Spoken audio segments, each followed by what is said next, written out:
땅에는 태초에 혼돈이 있은 후 세상이 열리고 신들이 흙을 빚어 사람을 만들었다는 공통적인 창조 신화들이 존재한다. 그렇다면 우리 동양에서 보는 세상의 시작은 과연 어떤 모습일까?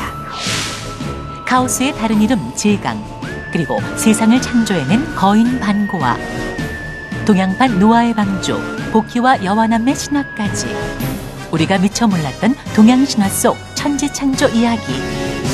이화여자대학교 정재석 교수의 명쾌한 강의를 통해 긴 잠에서 깨어난 동양 신들의 세상을 만나보자. 안녕하십니까. KBS TV 특강 박현선입니다. 세상의 시작에 대한 동양의 상상력, 그 궁금증에 대한 해답을 찾아보기 위해서 오늘도 이화여자대학교 정재석 교수님 모셨습니다. 어서 오세요. 오늘 어제에 이어서 이제 두 번째 강연 시간입니다. 학창 시절에 단군 신화 같은 건국 신화는 들어봤는데요. 동양에도 뭐 창조 신화가 있는 건지 사실 기억이 잘 안 나거든요. 학생 때 안 배운 것 같기도 하고요.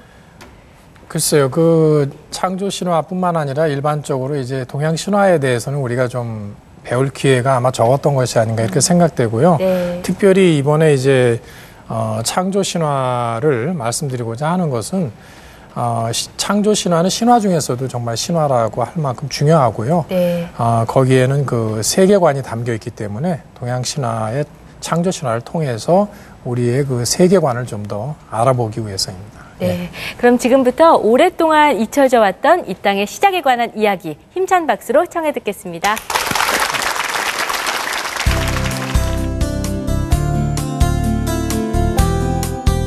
네. 지난 시간에는 그 중국 신화의 그 전반적인 그 내용에 대해서 한번 그 살펴보셨습니다. 이번부터는요, 그 중국 신화의 좀 구체적인 내용들을 한번 좀 알아볼 텐데요. 자, 우선 이 세계가 어떻게 생겼는가에 대한 그 생각은요, 되게 처음에는 비슷했던 것 같아요. 이 세상의 처음은 되게 혼돈 상태다. 아무것도 없는 상태.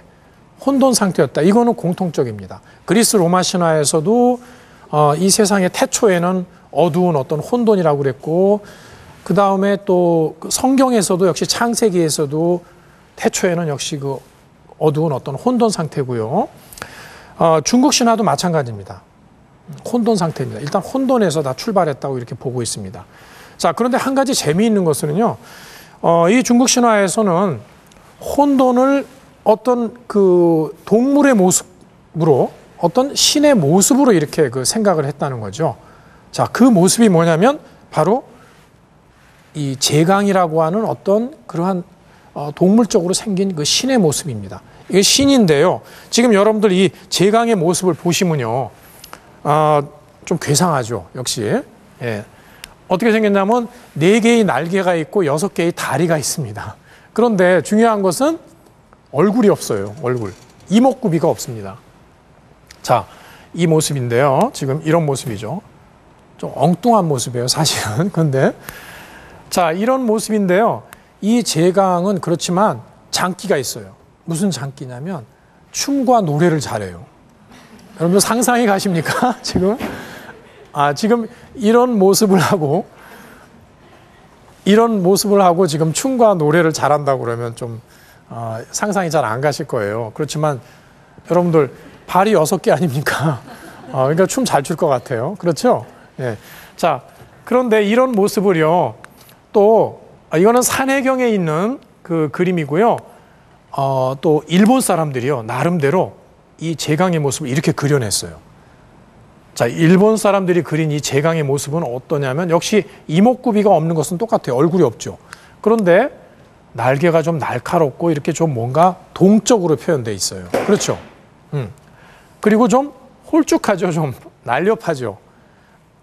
이 경우에는 좀 잘 못 움직일 것 같아요. 좀 둔해 보이는데 여기는 좀 뭔가 좀 날씬해 보이고요. 좀 그렇죠. 아마 같은 동양이라도 우리가 이런 차이성을 좀 존중해야 됩니다. 같은 동양에서 똑같이 혼돈의 신인 제강을 표현하지만 중국에서는 좀 이렇게 둔한 모습으로 표현을 했고요. 둔하고 좀 큼직한 이런 모습이고, 또 일본 사람들은 좀 날렵한 모습으로 표현한 거죠.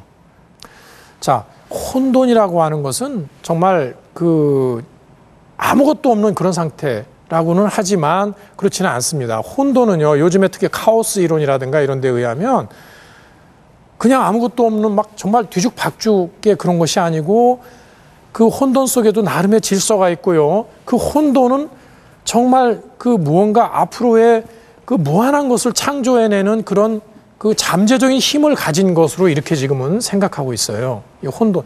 바로 여기에서 이 세계가, 이 우주가 나온 거거든요. 그러니까 거저 그냥 텅 비어 있는 건 아니에요. 이 혼돈에는 정말 이 우주를 창조할 수 있는 어떤 에너지가 숨어 있는 그런 상태죠. 자, 인도 신화에서 바로 그 시바의 그 여신의 춤이란 그 유명한 춤이 있어요. 그 춤은 바로 우주의 그 역동적인 그 힘, 그 에너지를 그 형상화한 거예요.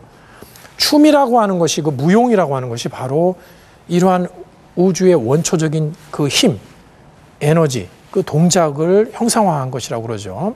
음악도 역시 마찬가지입니다. 그래서 이 제강이라고 하는 신이 이렇게 보면 이목구비가 없죠. 자, 이목구비가 없다는 것은 뭘 말합니까? 우리의 감각으로서 파악할 수 없는 정말 초월적인 잠재적인 눈에 보이지 않는 엄청난 힘을 가지고 있다는 것을 상징한다고도 이렇게 볼 수가 있고요. 그리고 춤을 잘 추고 노래를 잘 한다는 것은 바로 아까 말씀드린 것처럼 우주의 어떤 이 혼돈이 가지고 있는 우주의 역동적인 힘을 바로 형상화한 것이 아닌가, 이렇게 그 생각을 해볼 수가 있습니다. 자, 이 신화적인 이러한 그 도상은요, 이걸 도상이라고 그러죠. 이런 그림을. 신화적인 도상은 항상 이러한 어떤 상징적인 의미를 갖고 있습니다. 우리에게 어떤 직접적으로 아주 현실적인 어떤 대답을 그렇게 말하지 않습니다. 굉장히 어떤 함축적이고요. 그것을 아주 완곡하게 우리에게 어떤 그런 그 의미를 그 전달해 줍니다. 자, 혼돈의 상태가 이제 한동안 계속되죠. 그런데 바로 이제 여기에서 어떤 창조의 기운이 생기게 됩니다. 예, 그런데 자, 동양에서는 어떻게 됐냐면 바로 이 혼돈 속에서 아주 거대한 그 거인이 출현합니다. 엄청나게 큰 거인이요. 바로 반고라고 하는 거인입니다. 지금 여러분들 이 모습이 보이죠? 반고. 지금 뭐를 들고 있습니까? 태극을 들고 있는 이런 그 반고의 그 모습입니다. 이것도 상징입니다. 태극은 바로 그 우주의 근본을 그 상징합니다. 그래서 반고가 이 태극을 들고 있다는 것은 반고가 이 세상 만물 우주의 근본이라는 것을 표현하는 겁니다. 자, 그럼 왜 이 반고가 이 세상 우주 만물의 근본인가? 자, 반고는요, 이 엄청난 거인은 혼돈 속에서 계속 살다가 어느 날인가 갑자기 죽었습니다. 이 반고가 좀 싱겁죠. 근데 갑자기 죽었어요. 근데 죽었는데 반고가 죽자 이제 엄청난 변화가 일어났어요. 반고의 몸이 변화를 시작을 한 거죠. 그래서 반고의 그 두 눈은요, 해와 달로 변했고, 그 다음에 이 피부의 이 살은 흙으로 변했고, 그 다음에 딱딱한 뼈라든가 이런 것들은요, 뭐 돌이라든가 금속으로 변했고, 그 다음에 몸에 있는 그 체액들 있죠. 피라든가 뭐 이런 것들은 강물이나 바닷물로 변했습니다. 그리고 머리카락 같은 것은 뭘로 변했겠습니까? 머리카락이나 이런 털럭 같은 것들은 초목으로 변했어요. 자, 그래서 결국 반고는 그 몸이, 이 엄청난 거인은 그 몸이 이 분해돼서 이 천지로 만물로 다 변화된 거죠. 그래서 오늘날의 이 세상이 된 거랍니다. 자, 신화가 이렇게 얘기를 하고 있습니다. 그래서 이런 신화를 거인 신체 화생 신화라고 합니다. 거인의 신체가 변화돼서 이 세상 만물을 만들었다. 그런데요, 이런 이 신화도요, 이게 중국에만 있는 것이 아니고 세계의 보편적입니다. 자, 인도에서도 보면 역시 거인 신체 화생 신화가 있습니다. 뿌루샤라고 하는 거인이 있었는데 이 거인을 신들이 죽여가지고 희생시켜가지고 토막을 내가지고 이 하늘, 땅, 강 이런 것을 만듭니다. 비슷하지 않습니까? 그렇죠.